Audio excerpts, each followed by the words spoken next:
Leaving my house anytime soon. I'd be Back and forth? back and forth. It's only an hour, which makes it super easy, but yeah. Yeah. So this one's working? This one's working. Okay, I'll put that one on then. Very good. Yeah. Very good. Okay, nice. So this is just like the start. Sure. You don't have to repeat these questions. No? Okay. So can you give us a snapshot of your background and how it led you to open One Stop Naturals? Yes. So I grew up on a farm down south, and we were raised very all natural. So we didn't use any chemicals with the animals, so no antibiotics, hormones, steroids with any of our cattle, our chickens, everything like that. And Mom was a firm believer in natural, and so growing up, we always did that way. And so when it came time for picking a career, it was something that was always very deeply ingrained into me and very passionate about. And so it was something that I wanted to continue on and see exactly how much you can do with it, how far you can take it. Because the idea is that natural is great for preventative, but what about treatment? And so that led me on my journey of going to school for homeopathic medicine what year? So I graduated in 2011. So I would have been, actually I was just out of high school and I went right into it. And so yeah, I did my homeopathic medicine, graduated. I moved up to Sudbury about 3 months after graduating, and I opened my practice. What brought you to Sudbury? At the time, I was seeing a gentleman who was doing welding. And so when I was looking at the different areas that I could potentially move to, because I could move anywhere, I started looking at the demographic. And so one of the things that I had found was that Sudbury is a massive demographic, bigger than Barrie, which was the closest big city that we had. And I found that it had a very heavily sick population because the amount of pollution and stuff like that. And I found that the natural industry was very underrepresented in this area compared to down south, where it's very integrative. And so that was something that I was like, oh, they have a huge need for what we have to offer and what we've been offering for years down south. And so I came up north and got a feel for the area, dropped off resumes. I got hired at Paris Natural Foods. It was the very first resume I dropped off. I got hired right away. I worked with Abdul from Paris Natural Foods for 5 years. And then I branched out and opened my own the way I had always intended and had let him know right from the start. And this was my concept. Nice. Yep. So you have a thing for men in the trades. Yeah. My dad was a welder. And so, yeah, the gentleman that I had originally moved to Sudbury with, he was a welder. Yeah, and then I met Jay, who was a carpenter and a builder. And yeah, I you know, it's more of, growing up on the farm, it's more of an attraction to people with work ethic, I think. Yeah, I can see that. Yeah, because you work hard and generally people in the trades, they're very hardworking, and so they understand that. And also too, him being his own business owner and owning his own business since he was 19, he understood the long hours that were going to go into to my concept and what I do, and it works great. It's been working strong ever since. So. Nice. That's awesome. Yeah. Can you give me your name, your title, and your role here? Yep. My name is Jessica Ernewine. I am a classical homeopath, and I am the owner of One Stop Naturals and the owner of Sudbury Homeopathic Clinic. Thank you. Thank you. Start off with the big one. If you had a magic wand and you could change one everyday habit or a mindset in people's lives to dramatically improve their health, what would you change and why?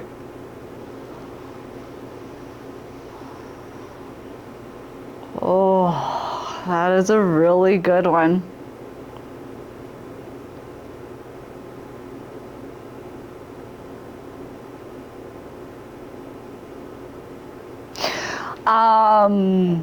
I would actually say probably the biggest change in mindset that I would give the average person would be removing the idea of doubt that I can't do it, or that I don't have the strength, I don't have the intelligence, the money, whatever it is, to be able to achieve what they want to achieve.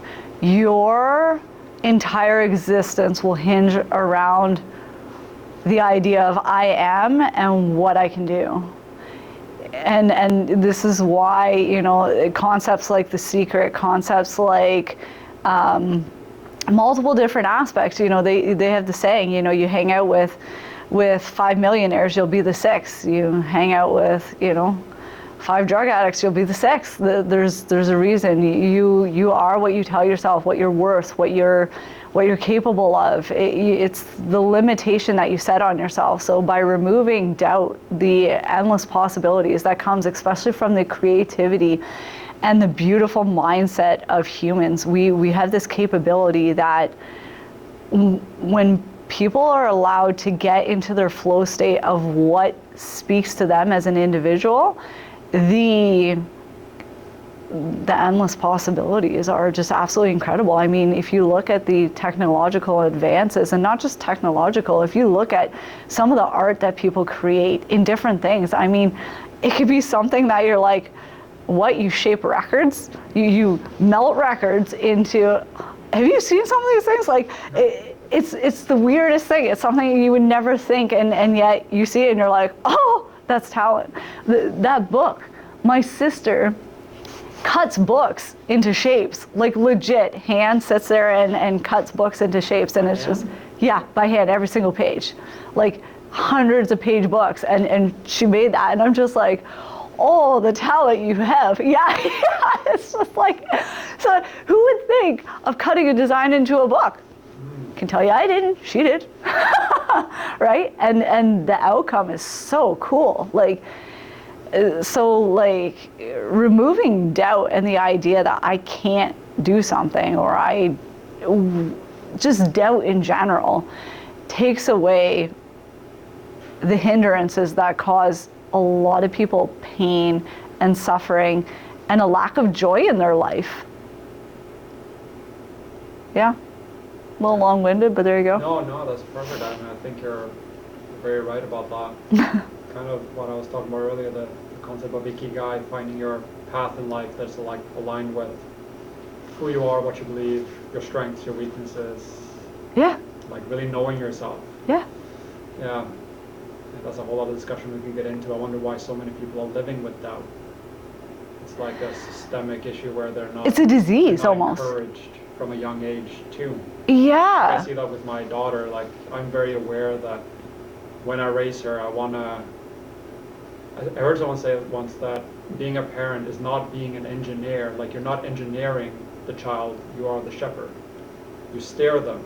But if you try to engineer them, which a lot of parents do, saying you have to be this, you have to be that, they might end up doing it. They might end up being the doctor or the lawyer, but they're miserable in that role because you just put onto them what you thought was the better outcome for them, instead of looking at the child and be like, no, this kid has no business being there. They would flourish somewhere else if you just guide them. Yeah. Yeah. So it's, removing doubt and letting people live their true lives is a very good answer. Right. When someone comes to you after exhausting all their other options, what are the first steps that you guide them in towards better health? So when somebody comes to us, we go through literally everything. We go through the entire history. I'll go through blood work, diagnostic papers, everything like that. All of their symptoms literally from head to toe. And then from there, I put together the puzzle from the pieces that they've given me, and I make sure I have all the details. If I have a single question in my mind about, okay, you said this, but then I'm seeing this, where's the disconnect? How does this it makes sure that I know every aspect of either the mental emotional symptoms that shaped the physical manifestation or vice versa. And it allows me to see the person as a whole instead of, saying that, you just got a problem with your liver. Well, is it really your liver? Is it anger? A lot of people don't realize that anger is stored in the liver, right? Is it toxicity? Is it food, right? Is it drug induced? There's so many possibilities. So in order to adequately treat someone, you definitely have to take into account the whole picture. Otherwise, you could be missing the mark entirely. You're off by 1 degree by the time, you go a meter. You're off by a lot. You can't afford that in health. You gotta make sure you know every aspect. If you don't know, you better be asking. So it's one of those things that we go through everything, like literally everything. People sit there after a consult and they're like, oh, I didn't know I'd be going through all this. And I'm like, oh yeah, we're thorough. So you cover both the physical and psychological? Oh, huge. aspects? All of it. Yeah. Absolutely all of it. We go through stress and anxiety, anger, sadness, fear, overwhelmed, perfectionism, all of it, all of the different emotions, the intensity. And then I'll go, okay, well, 1 second, when it comes to stress and anxiety, is it about the unknown, what if, out of organization, order, routine, control? Is it just an overwhelmed and overstimulated, it's all too much, want to scream, want to cry? Is it a fear of failure, fear of making a mistake that governs your fear and anxiety? And that's what really allows us to be as successful as we are in treating, is because of the fact that we are so specific and we take these things into account. Our remedies allow us to take this into account because there are 473 different remedies when it comes to stress and anxiety. So which one are you? Right? There's a lot there. Sometimes it's the smallest little difference that separates the two. That's what makes my job fun though. Right. 473 different ways that stress and anxiety can Manifest. Oh yeah. I didn't know that. Yeah.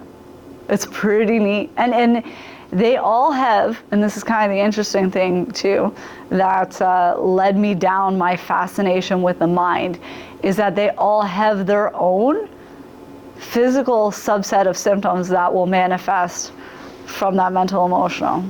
So the mind really is like 95% of it all.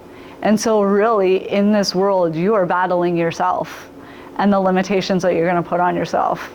I mean, I grew up on a farm. I own a health food store and a homeopathic clinic now.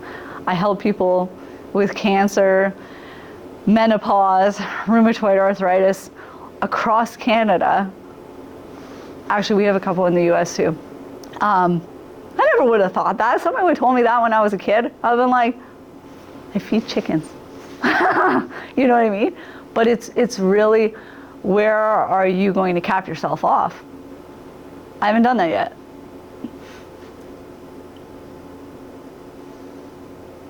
Can you describe a time when a patient's progress deeply moved you or reaffirmed your commitment to this work? All of them. All of them. I'll tell you about the most recent one.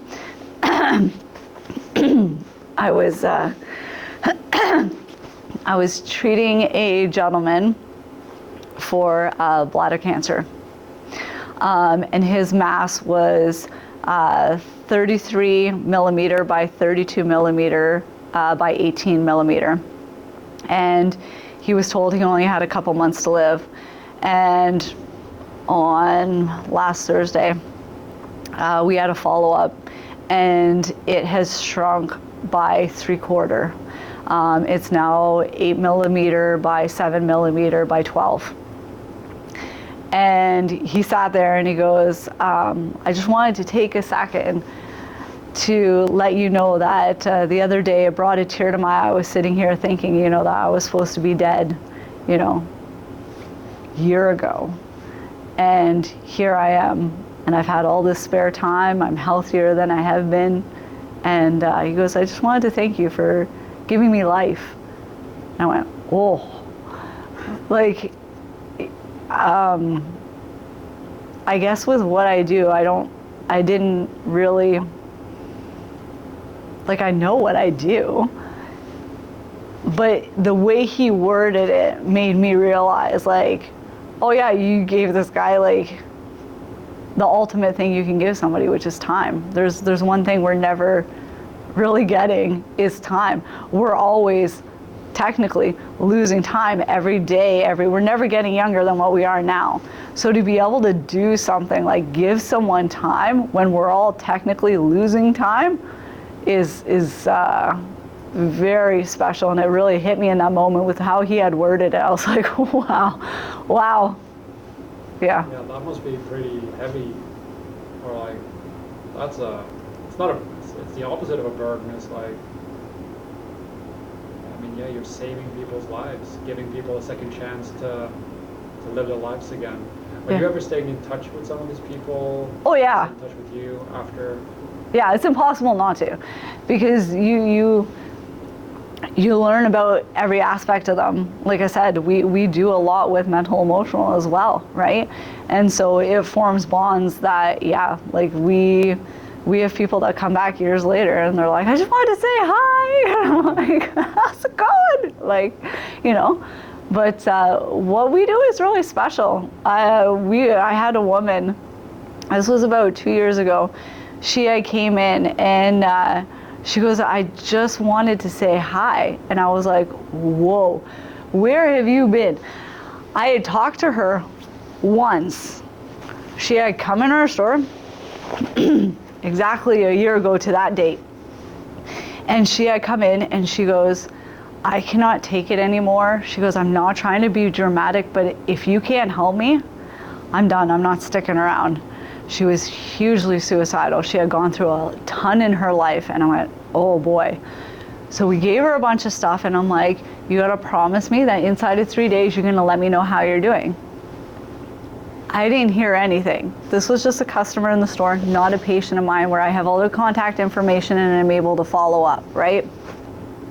I didn't hear anything. And so this was on my mind for like months. I was like, dude, I haven't heard from her yet. I haven't, like, and it was bothering me, and I hadn't seen her. She came back, like I said, a year ago, but a year to the date from when she originally came in, and she goes, you remember me? I'm like, I have been waiting for you for a long time. And she's like, actually, you've been waiting for me for a year to the date. And I'm like, okay, I knew it was long. I didn't track it to the day, but I'm so glad to see you. Like, how have you been? And she goes, well, she goes, I came in to tell you that I just recently got engaged, and that day changed my life. She goes, I have never felt the same way that I felt that day since I talked to you, and I'm getting married now to the man of my dreams.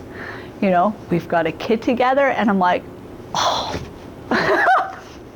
Like, again, there's not many jobs where you get to have that profound of an impact, and it's not just that one person. It's all of the people that person interacts with. She's someone's daughter, she's someone's mother, she's someone's sister. So with one person, you're creating this like ripple effect that is immeasurable. We have no idea the people that she's gonna affect in a positive way, and it's beautiful to be able to give somebody their quality of life back, and to give them their enjoyment of life back as well. Not just life, because I mean, who wants a shitty life, right? No, give them a quality of life, give them their health so that they can enjoy their life, whether it be from a physical or a mental emotional mindset, right? It's amazing. It's truly rewarding and very impactful, and every day we get people coming in telling us how big we made a difference, and that's a huge motivator. That's, you know, people go, how many hours do you do? Between 65 and 80 a week? But it's stuff like that makes it super easy. Makes it easy? Yeah, makes those hours easy. Because I guess for a lot of them, it's not cut and dry, just do this and it works. It's like, it's a fight. It must be a fight for a lot of them. Or you have to fight for them, or you feel that responsibility, that pressure to for you to be your best as well? And Hands down. Oh yeah, yeah. Like it, yeah.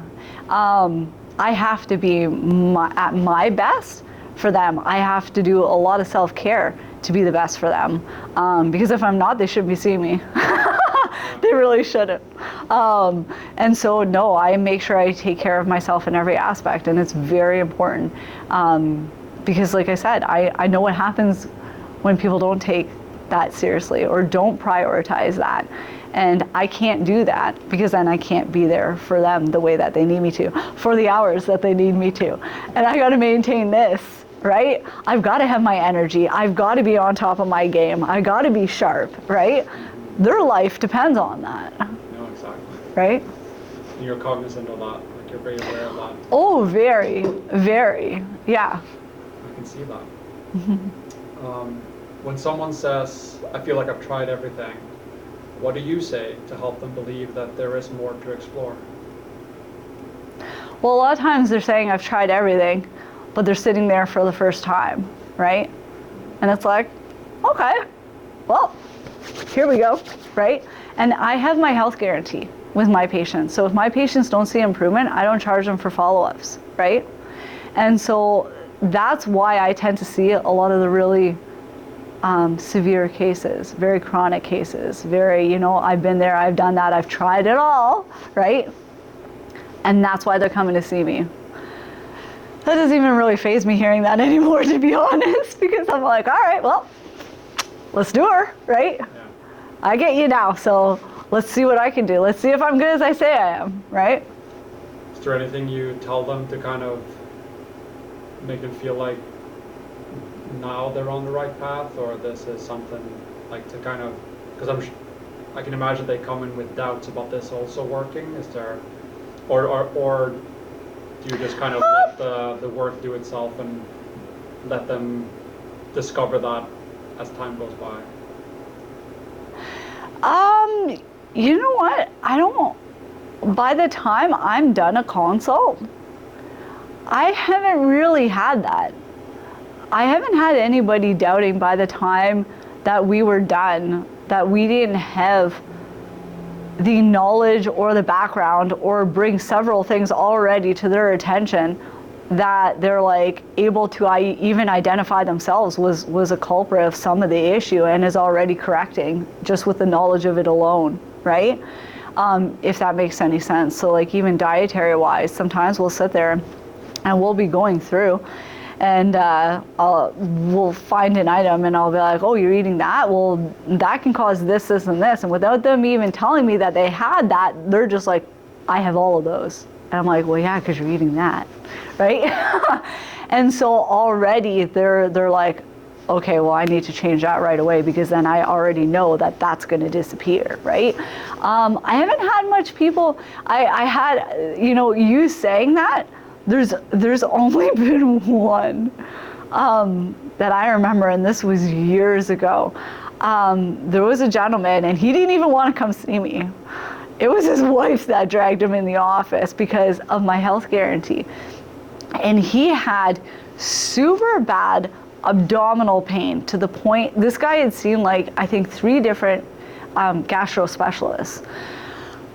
Because of this pain, and they're all like, he's fine, or they try a bunch of things, and again, it didn't work, right? And I'm like, well, I'll take a stab at it. This guy took one look at me, and he's like, how old are you? And I'm like, never mind. I'm a completely different approach. Like, I was young at the time. I was like, so when I graduated second youngest of my school. So I'm young even for a homeopath. So I was young. I was like 25, right? And he was just like not having it because he had seen so many different specialists. I had all these credentials and stuff like that. He was not having it. And because he was in pain, he was really upset too. He was really angry about the fact that his wife had brought him to see me. So I'm going through all this and I'm like, Kate, I'm gonna give you belladonna, homeopathic belladonna. And I'm like, Kate, you're gonna do 2 pellets twice a day. I remember him looking at me being like, this? And I'm like, what do you got to lose? I'm like, let's see if I'm as good as I say I am, right? And he left pissed, like just ripping mad. And his wife is like, I'm so sorry, but don't worry, I'm gonna make sure he gets it and we'll follow up. He came back a month later and his pain was cut by 3/4. And he sat there and he looked at me and he was still irritated because he didn't know why it worked. And he was like, you fix this? And I'm like, well, not yet. I only brought it down 3/4. I'm like, so let's get the last quarter. And he still was kind of like, he was happy about it, but he wasn't talking about it. Kind of old school, right? Left, came back the next month, it was gone. Thank you. And he walks out. Never saw him again. And I'm like, he was the only guy I've ever seen that like wasn't happy or like super grateful. He was just kind of like very stoic, puzzled, and like his anger came down in the end. He just kind of went to more stoic as opposed to angry. But yeah, it was one of the weirdest interactions I think I've ever had with a case that we got really good movement on. Like, this guy should be stoked. I'm amazed he's not like jumping for joy. And his wife is like, he is happy. He's just like, this is kind of him. And I'm like, okay, well, good luck. Happy you're doing better. He was just like annoyed. He's just 25-year-old fucking blonde chick, fucking, couple pellets, 4 pellets a day, and bam, it's gone. He couldn't wrap his mind around it. It was really funny. It was the oddest interaction though to date. Like, I've been doing this now for 15 years and it's still the one that I'm like, yeah, that was a weird one. That was a weird interaction. Usually people are like, oh my God, thank you so much. He was just like, thanks, bye. At least their wife was grateful. Oh yeah, because she's like, I got my husband back. I think part of it too was he was really upset because she was saying now that he was feeling better, he could do all the things on her honey-do list. So I think part of it was like he was super annoyed. I think that, yeah, he was having to now do some of that. Oh yeah, and apparently because of the length of time he had that pain, it was quite the list. So I'm assuming that's partly why he wasn't too stoked on me, but yeah. It was gone though. Yeah, that's amazing. Yeah. What do you want people to know about your work with late-stage cancer patients? We do a very individualized approach, and that's why we get the high success that we get. We do not treat cancer just from a dietary standpoint, just from a supplement standpoint, to homeopathic.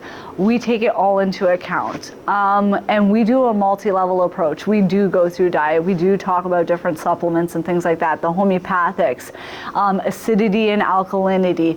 We talk about all of these things. And we really take everything into account. And it's very individualized. Like, even, say for example, I had 100 pancreatic cancer patients. None of their protocols are the same.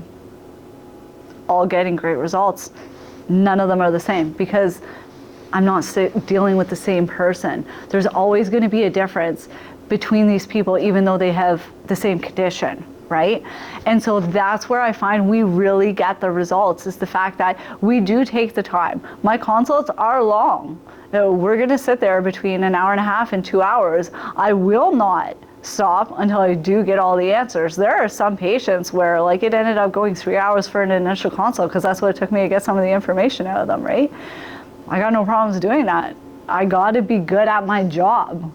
And so whatever time it takes is what I'm gonna take to do it. I put a lot into my patients. I treat my patients as if they're my family. All of them know that. All of them say that. That's why they keep coming back too, is because they know that I'm going to put in more because I care. Caring goes a long way in today's world, and that's really sad to say. I find that really sad to have to even say that, because especially if you're in the health field, it should be like standard. It should be top of the list that's your #1 credential, is you care and that you're willing to put in the time to make sure that you're getting the answers that you need to be of best service, right? But sadly in this world that actually is a commodity, and it's something that isn't as common as it should be. Even in the health field? huge, even in the health field. And it's not necessarily their fault. The system is set up that you have only a certain amount of time per patient. I'm self-employed. I get to sit there and be like, no, this person needs more of my time. And I govern myself. Not, oh, you know, I've got to sit there and, you know, I can only spend 10 minutes with this one and 15 minutes with this one. I got to, you know, it's not like that. And again, that's honestly why we get the results that we get. Yeah, it makes a difference.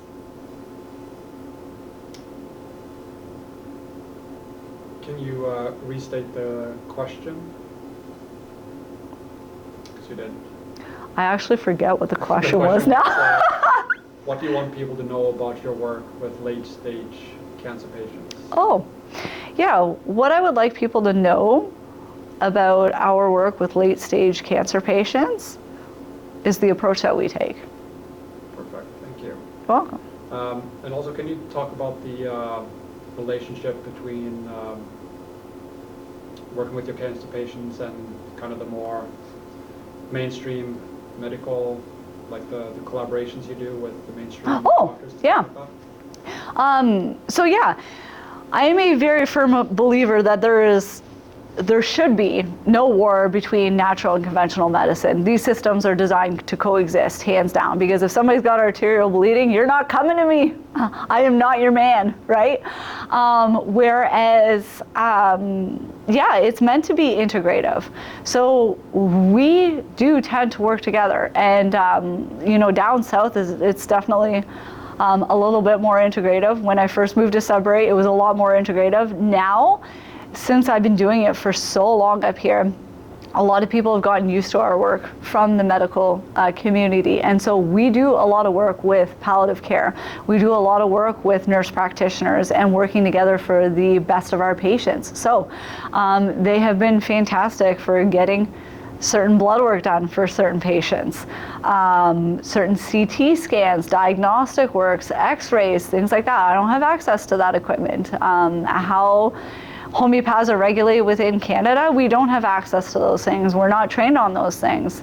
I did take secondary courses to be able to read those reports and to be able to go through those reports with patients, including blood work and things like that, which is absolutely fantastic. And working with medical clinics down south, when I was down south, we built that rapport. Coming up to Sudbury, we've been able to transfer that, and we work with a lot of the medical practitioners, and it's been absolutely fantastic because we do both play a role. Like I said, there is a time and a place for every modality within the health industry, whether it be conventional medicine or chiropractic, you know, massage, acupuncture, homeopathy. We all have our time and our place where we excel.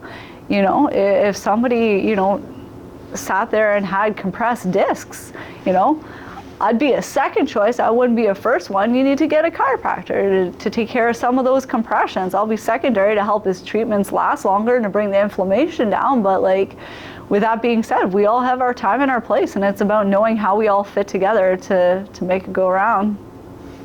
Perfect.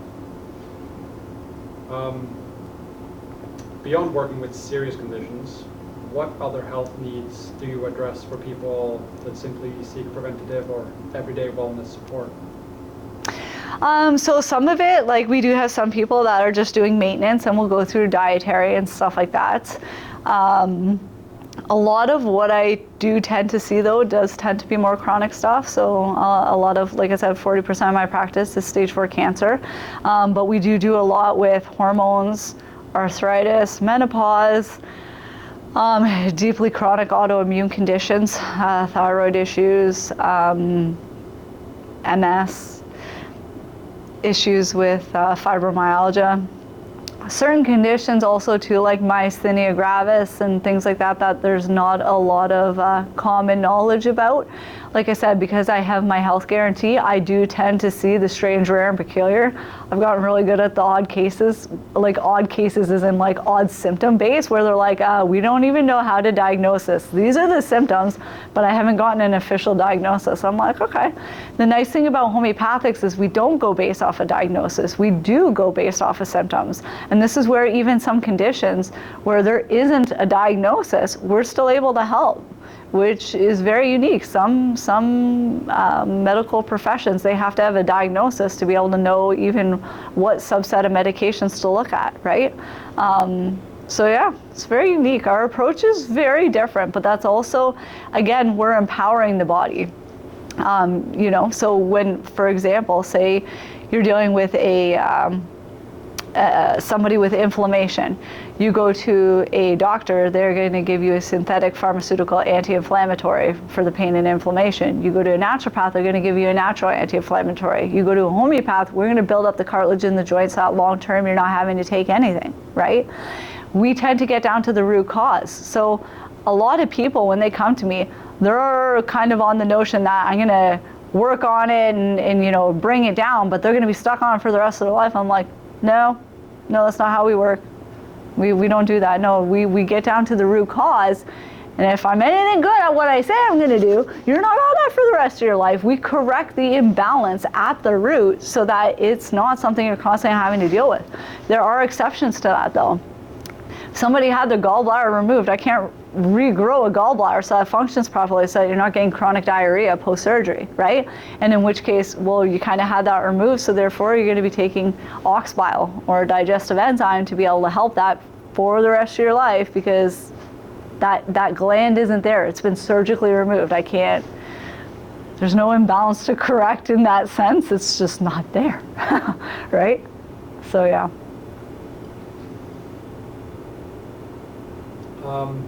Talking about your staff here, how do you make sure that your staff can handle everything from complex cases to quicker questions on the floor? Yeah. What is the training that your staff gets at the store? A lot. You met my staff, so you get to see them. I love my girls. We spend a long time together. My girls, I will spend at least a month training them before they're on the floor alone, and they will always then be paired with a more senior staff that has shadowed me for a while. It is crucially important. We are very different from any health food store because of that. And not to say that, no, we are unique in that way. I'm going to say that, yeah. Because a lot of people, they'll hire staff, they'll learn on the job and stuff like that. They might even do some of the seminars and webinars that the suppliers put out.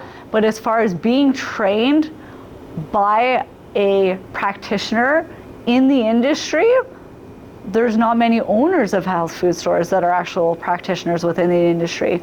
So automatically the girls get a way more thorough hands-on training. And because all of our customers here know I am hugely education-based. Hugely. I will sit there and explain something till I am blue in the face to make sure that you understand what's going on in your body, so that when certain things happen, you already know because you've been educated on it, because that's hugely important. So all of our customers have gotten used to how I operate, and naturally they expect that of my girls, especially because half of them think they're my daughters. I have 6 girls, and so they're all daughters. No, I treat them like family, and I love our girls, but we do spend a lot of time together, and I do really work on making sure that they have a good knowledge base. Now, will they know everything? No. Do I know everything? Absolutely not. It is impossible. One of my favorite sayings is you don't know what you don't know. That's what keeps me learning and growing and not acting like I know it all. Regardless of my knowledge base, I'm constantly learning, constantly doing new seminars, constantly being around the newest products and the newest research that's being put out. And therefore, I'm constantly also updating my girls, right? And so, yeah, no, it's one of those things. They'll never know it all. I'll never know it all in my lifetime. There's so much to know. With that being said, though, we strive for the best. And we really do. If there's something that they feel is too complex, they'll literally tell them to come back when I'm on the floor, and I'll personally take over from there, right? Because it's the health field. We have to. This isn't painting someone's house where it's like, oh, you left a drip on the wall, not a big deal, right? No, this is somebody's house. You better be on point with what you're putting out.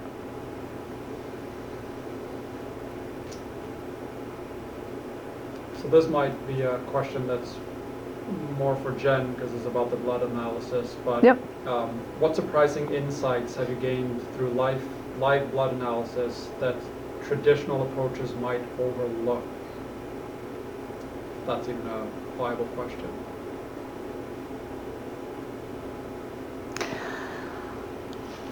So Jen's background, she used to work for Canadian Blood Services for blood donation. And she also used to work at the hospital taking samples and things like that for different patients at the hospital. I'll definitely get her to answer that question for you.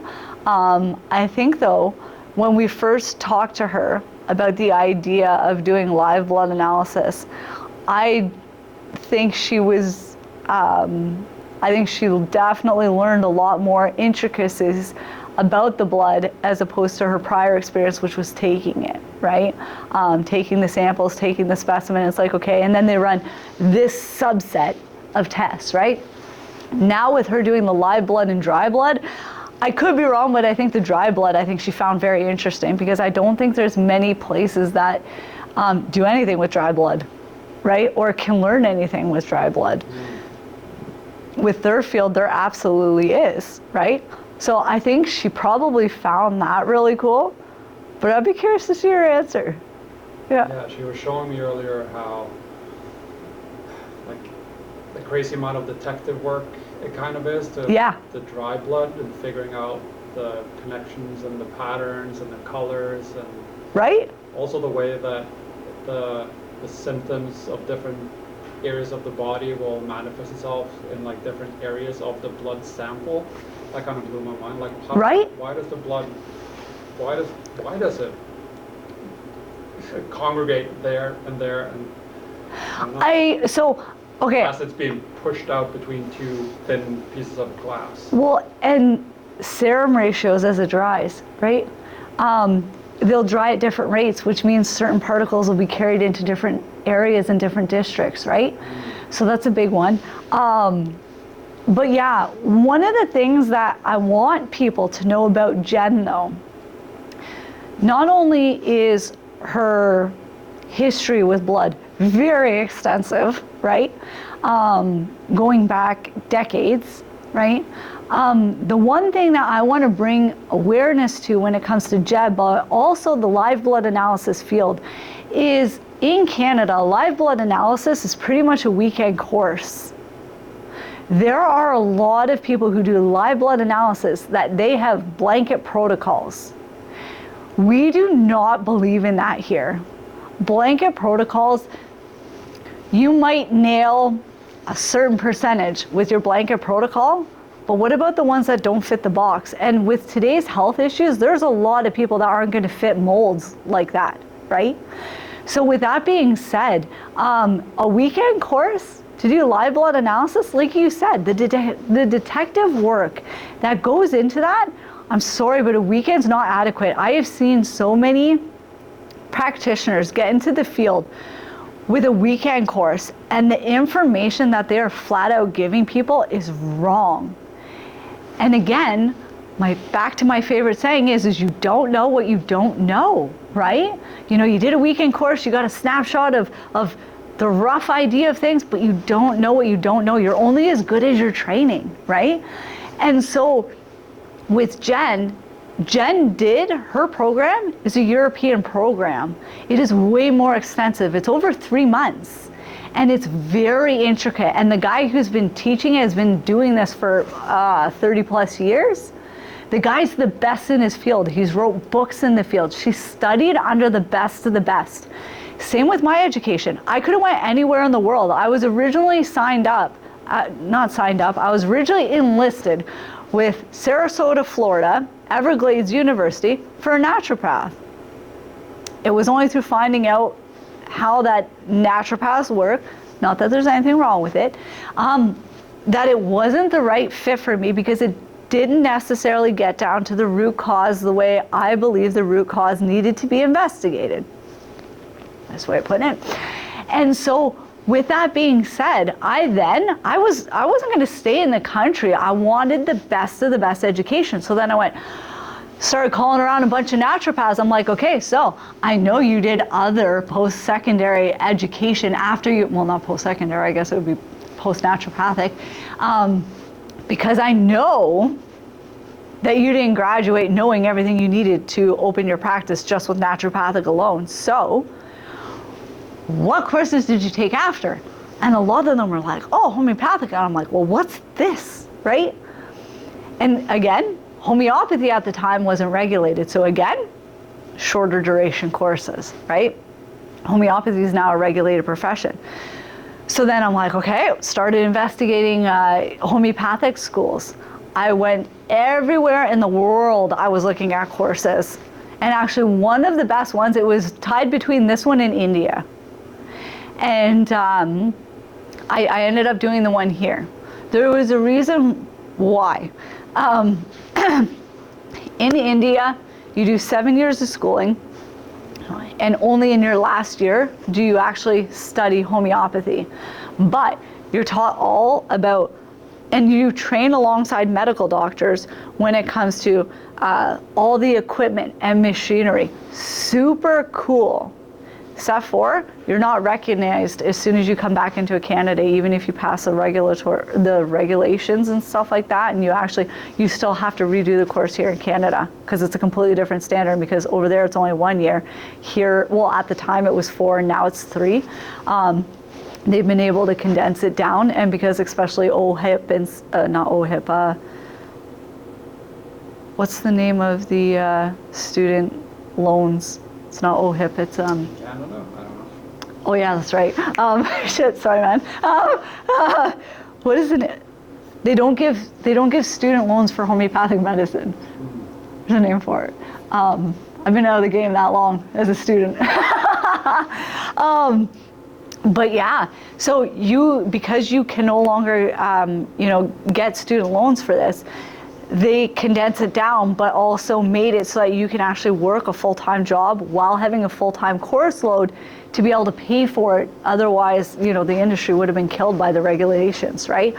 And so with that being said, yeah, it was something that I could have went anywhere in the world. I went here in Canada because of the fact that number one, I was going to be recognized in Canada, and I did have plans to stay in Canada.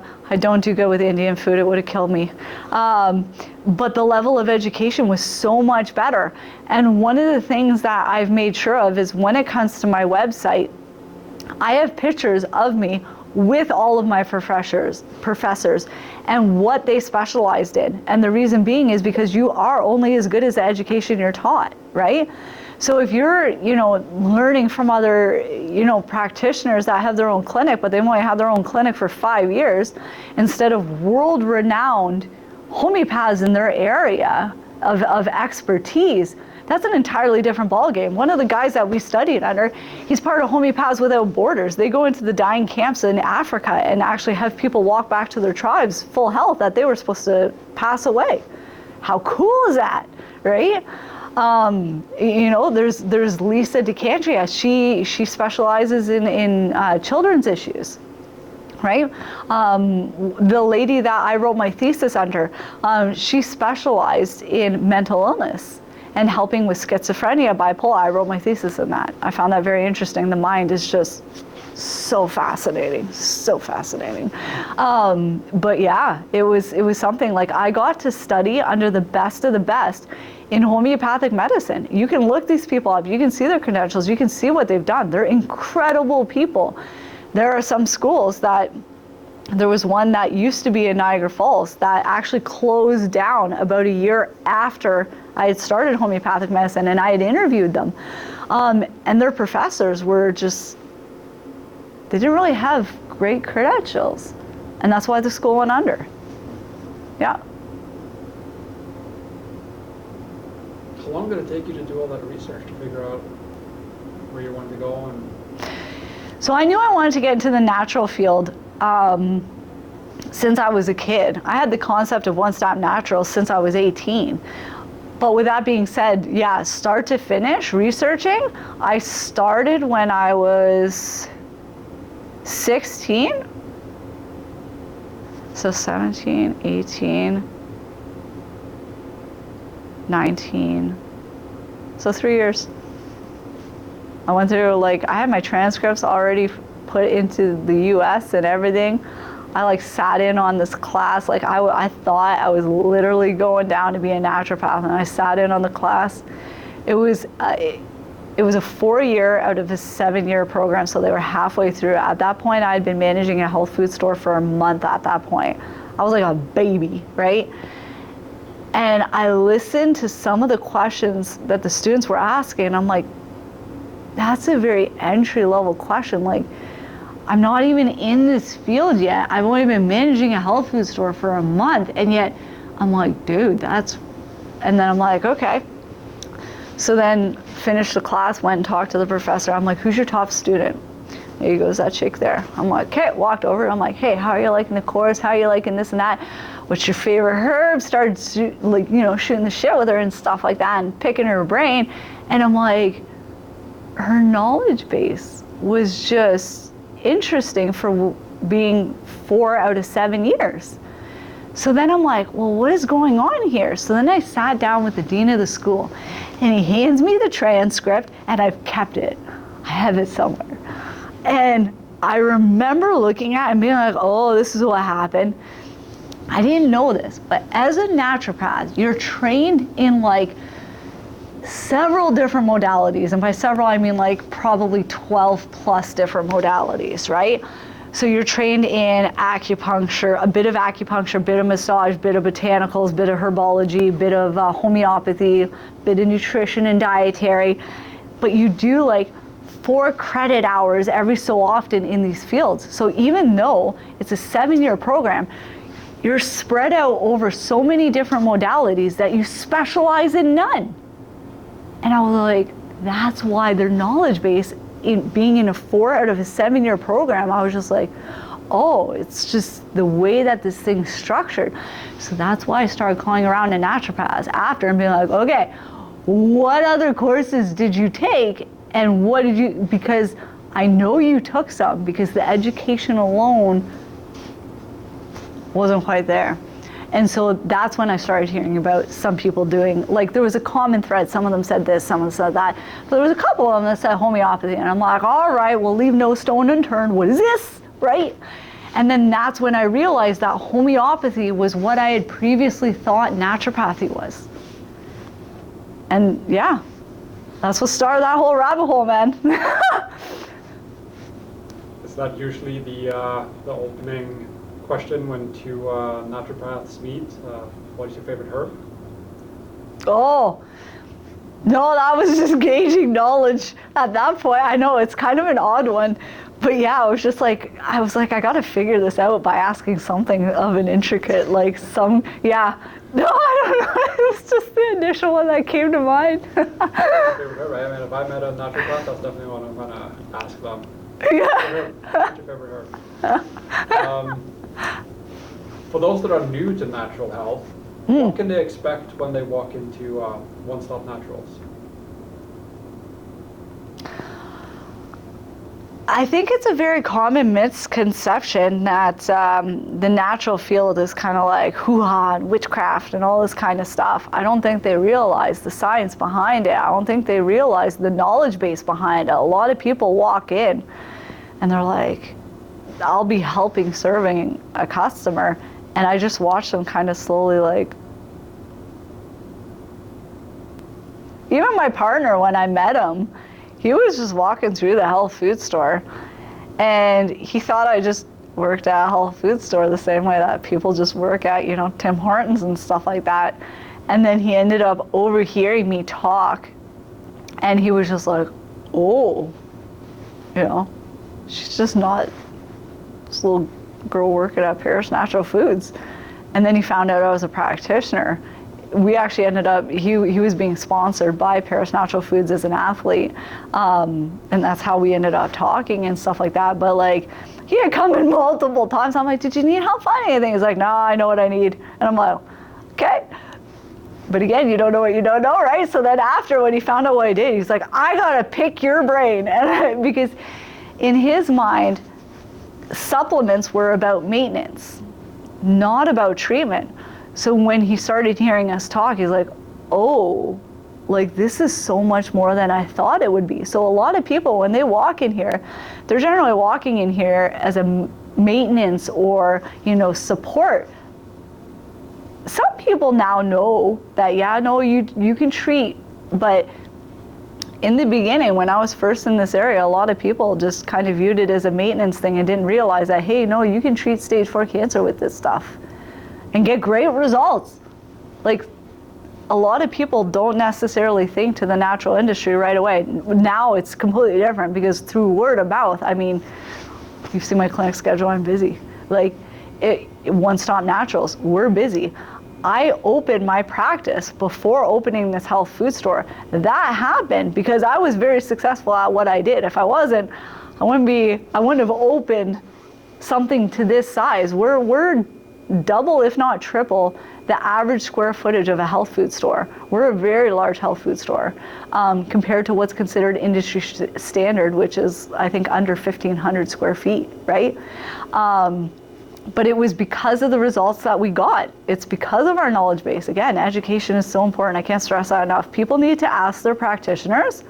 Like, I know this is kind of an odd question, but it really should be common knowledge for people to ask, where did you go to school? Who did you study under?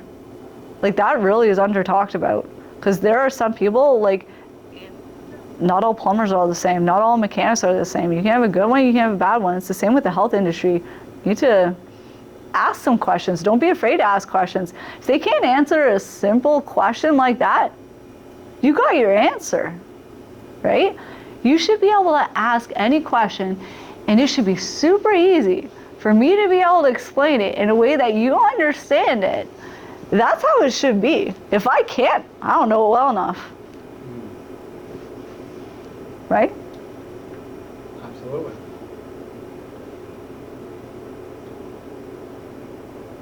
I think for this one, I'd like you to restate the question.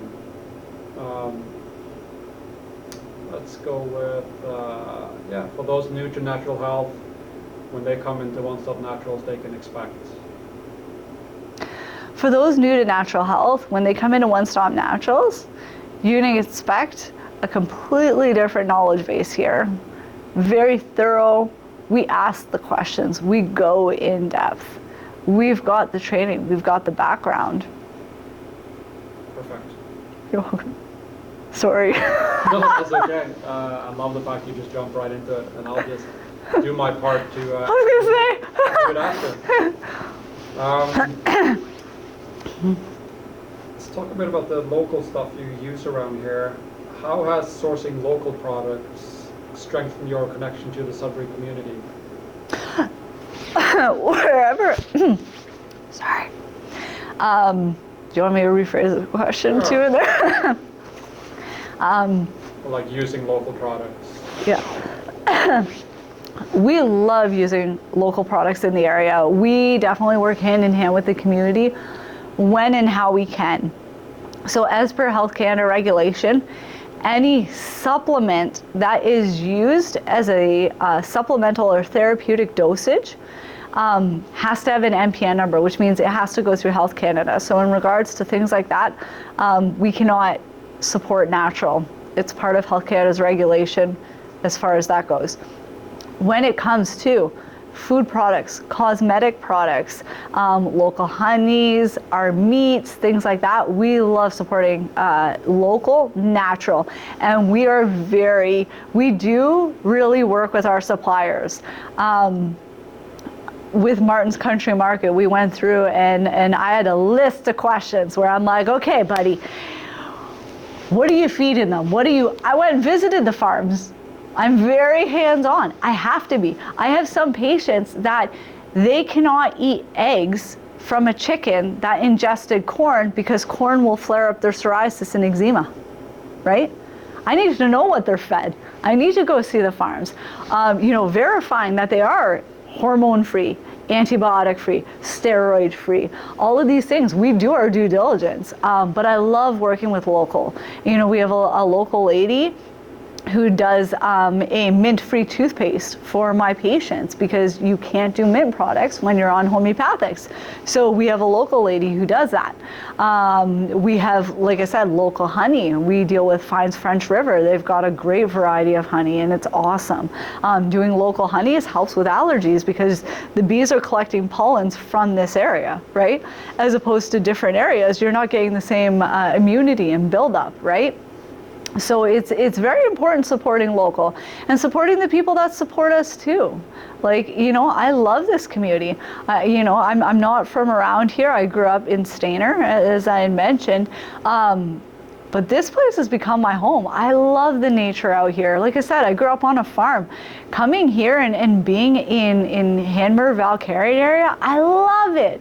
You guys' trail system, quadding is incredible. You can go out and hit a new trail every day and not hit the same trail twice. Like, how incredible is that? The exploring is amazing. Like, I love this area. Fantastic.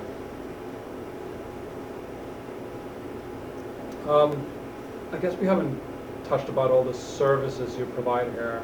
Can you talk a bit about all the different things you do? So here at One Stop Naturals, we have a variety of services. So we actually have 3 practitioners. So we've got Jen, who does live blood analysis. We have Dan, who is a registered massage therapist. And then I'm a homeopath.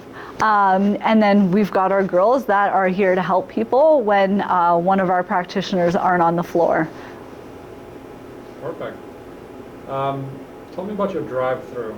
How did that come about? How has it been received? And how's that going? Yeah, so we're very excited about our drive-through. Our drive-through was the first all-natural drive-through in all of Canada. We do smoothies, frozen yogurt, coffees, teas. We also do high-protein noodle cups. Through the drive-through. We also do a organic oatmeal. We are going to be soon featuring a rice bowl. We've got a couple of different flavors from that are quick on the go, great options that are healthy alternative choices to all the fast food that's out there. With it being 2025, people are not it's known that fast food is not good for you. People are not ignorant to the fact that when they're eating at some of these places, that it is not going to be the healthiest of food. There, you know, if you do it long term, there are health consequences. And so people are looking for healthier alternatives. And so we absolutely love the drive-through.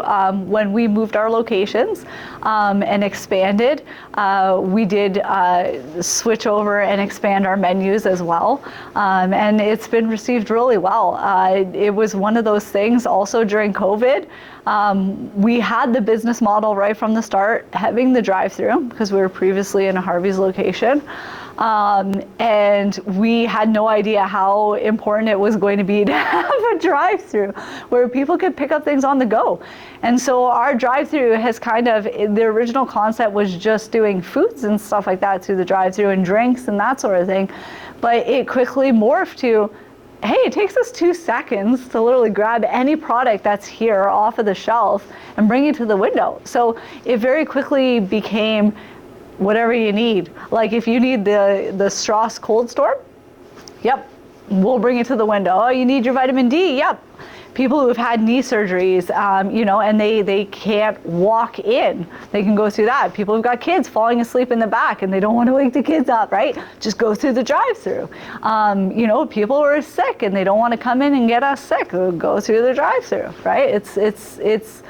It was amazing to see how it morphed into so much bigger than what we had originally thought, which was just smoothies and protein shakes and stuff like that. That's right. This used to be a Harvey's. Over there, yeah, our original location. Because okay, this. So when you moved in over there, that's when you started the drive-through, or that's when you got the idea for the drive-through? No, so when we first opened, we opened in 2017 in the middle there. Yeah. And that was, it was a Harvey's, yeah, and we converted an old Harvey's into our health food store. And we were there from 2017 right up until 2023. Then we moved in 2023, opened in August of 23 here, and we've had our first year here, year plus now.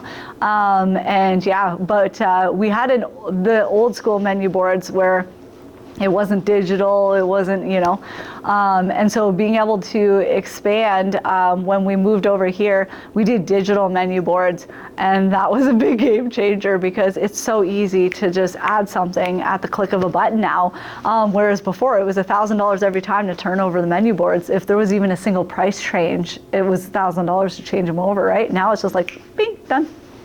And it allows you to be more creative too. You don't have to worry about how to inform the customers. Yeah, I can see the whole workflow being super improved. Right? Well, and I get to do fun things now because when, there's pumpkin season, I get to do, pumpkin spice smoothies. Before, I had to change over $1,000 worth of boards for pumpkin spice. Well, there was a couple times I didn't, right? Especially with starting out. Yeah. Are there any upcoming changes that, well, I guess we talked about that earlier. Yeah. That's a big one. But other than that, any upcoming changes that you're excited about for your customers to experience? That's probably my biggest one.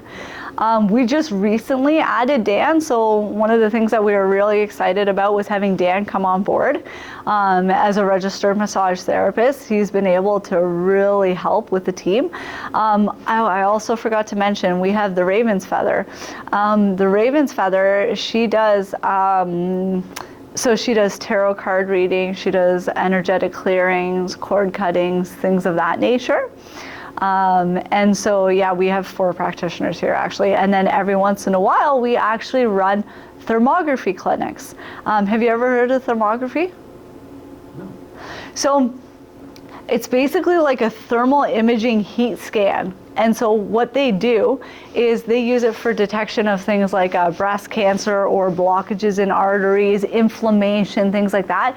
They can tell by the heat signature of the body when it's not uniform. They can tell circulation issues.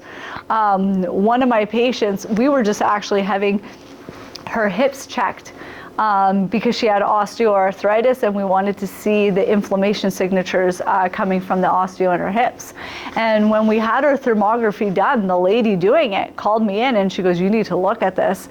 And she had her head tilted to the side, and on the thermography scan, we could see her carotid artery go from being full size to all of a sudden super small and narrow and then opening back up. And I went, oh my God, she's got a really bad blockage. And so it was through that we spotted it. We ended up sending her to her medical doctor, and she had a very severe blockage. But they use it, so thermography is sometimes used in place of mammograms and things like that for detecting early stages and stages of cancer, breast cancer. You offer that here in the clinic? We have that as well. So yeah, I forgot to mention we have a couple other services. Yeah, so she comes once a month, and she does all like the clients that enlist. So she comes once a month, and then we've got the Raven's Feather that's also in here doing energetic side of things too, energetic work. Yeah. And all 5 of you cross collaboration with the same patient? Go here, go there. Yeah, sometimes it's also they'll bring in their clientele too. So like for example, the thermography, because they travel all across Ontario, right? So when she comes up to this area, she'll bring people from surrounding area that this is their closest. So like we have some patients that come from like Timmins, Elliott Lake, North Bay, like all the surrounding areas, Sault Ste. Marie, just for those services.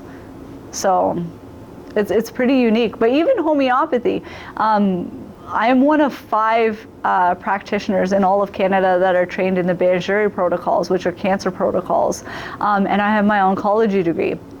And with that, I track patients from all over Canada. So we do virtual consults as well. So we've got quite the unique client base in the sense that we literally expand, we literally treat, border to border, if you want to call it border to border. Sea to sea. Coast to coast to coast. Coast to coast. There we go. I'm a blonde. Why they always say on CBC coast to coast to coast. They have 3 coasts. 3 coasts. There's a 3rd coast up north. Up north. Yeah. It took me 10 years. I was annoyed every time I heard it. I was like, where's this 3rd coast? Haven't you found it? And I was like, oh fuck, there is a 3rd coast. Yes. But then it kind of makes it like a dome shape. I don't know. Yeah. Well, From coast to coast to coast. right. Let's see.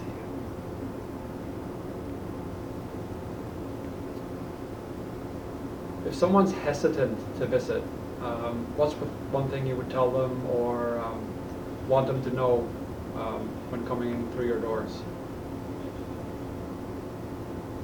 It's a really good question. One thing that I would want somebody who is hesitant to know coming through our doors would be that really they just don't need to be afraid. We see people in all walks of life. We understand that life isn't black and white. There's no set of rules when it comes to life. You know what I mean? We treat people in a variety of circumstances. We're not closed-minded when it comes to that. We're not the type of people also to tell you what to do with your life. You know, you're in front of us for a reason. We'll play our part if we should play our part, right? Like I said, like sometimes I'll meet some people and they'll tell me their symptoms. I'm like, you know what? I know you wanted me, but like you don't need me. You need a chiropractor, or you know, I know you wanted to, you know, go homeopathic route, but where you're going to get your results is this, right? And it's through honest communication and just our level of care that there isn't a reason to be hesitant, and you know, you don't have to be scared. We're going to be honest with you. There are 8 billion people on the planet, and with all the chemicals, there's a lot of sick people on the planet. There's no shortage of work and business for us. So we're not going to lie to you. We're not going to mislead you. We're going to tell you what you need to know. I'm going to tell you if I don't know, right? That's another thing too. A lot of people are too afraid to know that they don't know. But that's where you stop learning. If you don't want to admit you don't know, and you also don't want to look it up and increase your knowledge base, like, you shouldn't be in this field. Because again, we're never going to know it all, but you got to be willing to try, right? But yeah, we're very open and understanding, and we're very clear and transparent about what role we can play, how we can help, if we can help, right? I've had some cancer patients where I looked at them and I was like, okay, so I'll play whatever role you want me to play, but based off of what you're telling me, this is the role realistically that I can play. I'm always going to do my best though. And the thing is you know, sometimes even I've had cases where homeopathy has surprised the crap out of me. It's not, I'm just a homeopath. I just listen. It's homeopathy that's doing the work. It's that medical system and what it has to offer to the table that really makes it special. I'm just the listener, right? And so what homeopathy has been able to do for some people, and the conditions it's been able to treat, things that I've literally, like I had a woman who had a rectal prolapse. Her rectum was hanging out of her 4 inches. And she had went to a surgeon. He's like, look, I can do surgery, but you're gonna have permanent nerve damage. She didn't want that. So she came to a homeopath, and I'm like, whoa, boy, like, do I have my work cut out for me? I don't know what I can do with this. Like, this is a really bad case. You've got a rectal prolapse hanging out of you 4 inches. A surgeon's telling you he doesn't think he can do much with it. Now you're gonna have permanent nerve damage. Like, woo, right? And I was just like, okay. I'm like, I honestly, like, I'm gonna take my best stab at it. I don't know what I can do here because this is really bad. But I'm like, I'm gonna give it my all. I can promise you that. And you know what? It was crazy. I have pictures. They are not great pictures, okay? Nobody wants to see these pictures, but for a practitioner, this is the most exciting thing you could see. I've got pictures of this rectal prolapse literally shrinking month by month and actually pulling up. I'm not even kidding you. And I remember her being stoked and being like, oh my God, you're the best. I'm like, no, because I had zero confidence that I had like a 5% confidence that I was gonna be able to do something with it being this bad. I was stoked for homeopathy because I was like, this is the worst thing. Like, yeah, this was the worst prolapse. Textbook, some people treating this previously or cases? No, I knew what to treat it with. So I knew the best thing to treat it with. I just didn't know if it was going to be strong enough to do it because it was the worst case I've ever seen. Like, I'm sure it was pretty even bad for the surgeon that she saw. I'm pretty sure he was like, ooh, this is a bad one, right? I mean, I'm sure he's seen some bad stuff, but like, this was pretty bad. It was a doozy. And I was like, well, all I can promise is my best. And like, that means a lot. My best is better than most people's, like 140%. So it pulled through. Like that was a big one that I was like I said, I didn't think homeopathy has shocked me a couple of times where I'm like, whoa, look at homeopathy go. But again, like, you're always learning, but you gotta be willing to try and be honest with people, tell people, like I've told people, I'm like, whoa, like, wow, talk about put me to the test. And they're like, yeah, I know. And I'm like, but I'm willing to do it and I'm willing to take a stab at it. I'll give it my best and we'll see how it goes. I'm realistic with them. It's just, like I said, the stuff that homeopathy has been able to do is incredible. Yeah, it even surprises you. Oh yeah. The strength, what it can fix. That's amazing. That's a crazy story. Oh yeah, like, people don't realize, one of the things that people don't realize is people come in, they're like, so I'm kind of embarrassed to say this. And I'm like, before you even start, I'm telling you right now, you're fine. There's nothing you could say to shock me. There's nothing you could show me that would shock me. There's a couple where I'm like, well, that one's bad, right? But like, we've been doing this for so long. Like, we get herpes flare-up pictures. We get like, people will be like, I saw this in my poop, and they show me a picture. I'm like, and they're like, I'm so sorry. I'm like, this is mild, don't worry about it. Like, it's the field we're in, right? We see how the human body can be distorted by disease, right? So we tend to see some pretty interesting things. But yeah, you got a stomach if you get into the field. Yeah, no shit. Yeah. Yeah, I can't imagine you thought you were gonna deal with that prolapse that morning. No, I had no idea. And this is what's kind of exciting also about the job, if you can get excited about stuff like that. But like, you never know what's walking through the door. You never know like what you're gonna deal with. And to have, like, we also treat animals here. So I treat cancer in animals. We have some dogs that come in and they've got mast cells or they've got, growths on different areas. I grew up on a farm, like I said. We treated the farm animals all natural. I've treated peacocks all natural. I've treated horses all natural. Rabbits, like, you name it. So like, this goes deep. This has been a lifelong childhood thing, right? But it's grown into so much more than what I would have thought, because where I came from, like, it was just like, yeah, we did natural farming and stuff like that, to now, shrinking tumors on dogs, and then, shrinking tumors on humans, dealing with a teratoma tumor. Have you ever seen those? So a teratoma tumor is literally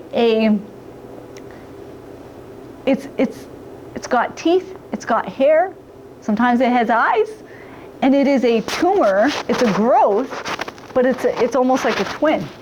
It'll actually grow, and I've been able to treat teratoma tumors. I remember going to school and being like, oh my God, look at this thing. And I'm like, I'm never going to see that in practice. And guess what? I got to see a teratoma tumor. I got to treat a teratoma tumor. I was stoked. Like I said, not many times will people get excited for a tumor that's got teeth and hair, and yeah, but me.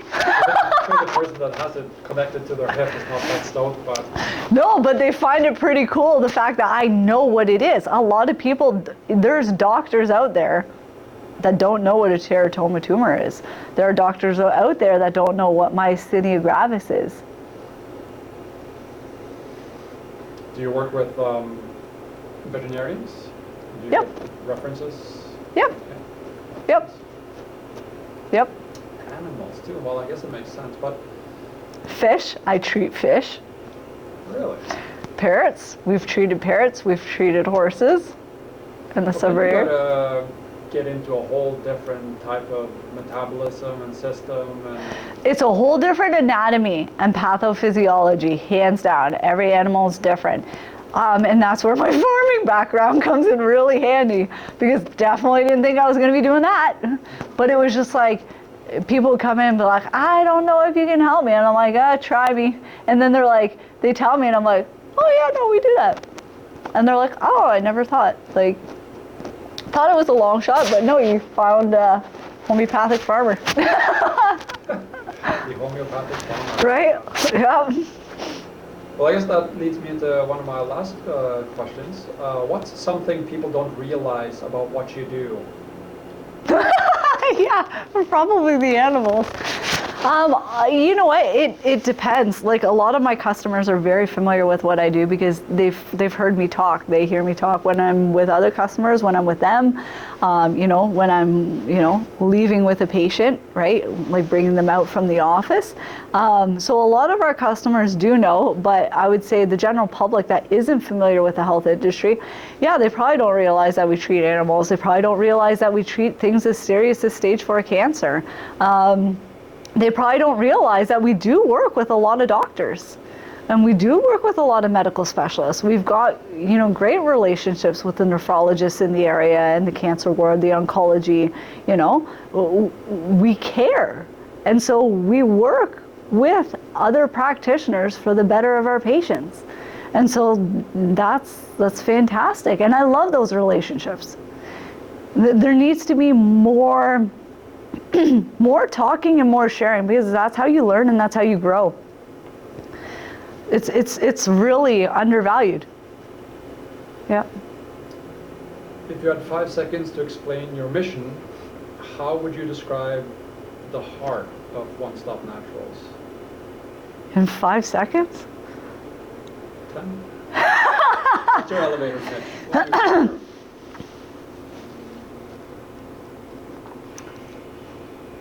Doesn't have to be 5, doesn't have to be 10, just like what's Yeah. the quick The quick Run. Coles Nose version. someone runs by and you try to tell them what you do. We treat everything from head to toe all naturally.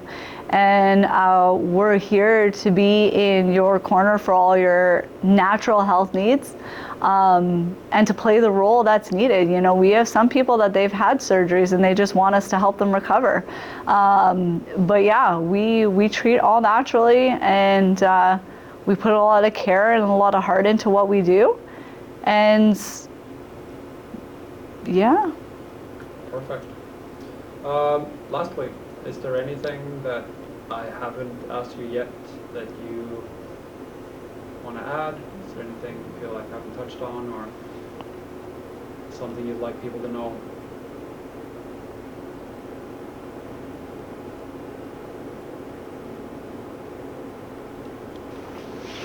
No, I don't think so. That pretty much Touched on a lot sums it of up. different things, or? Yeah.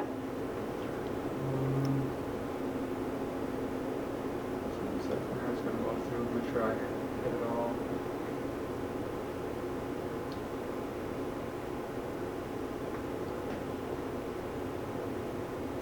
Let me ask you this. What was your biggest shock in our answers to what we do here?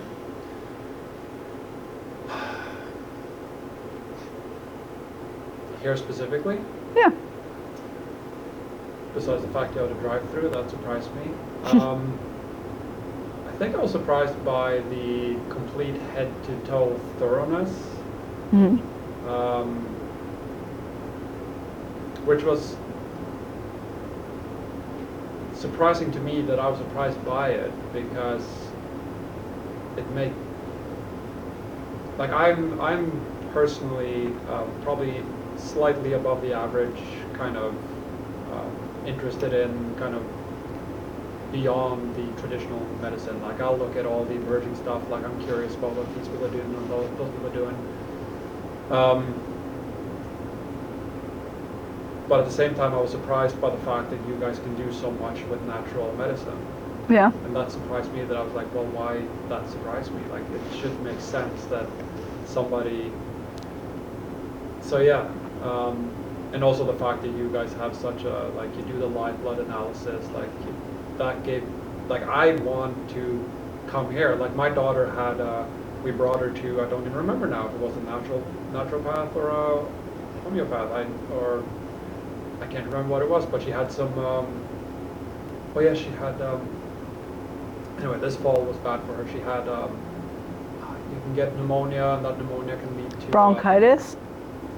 Hepatitis, did you say hepatitis?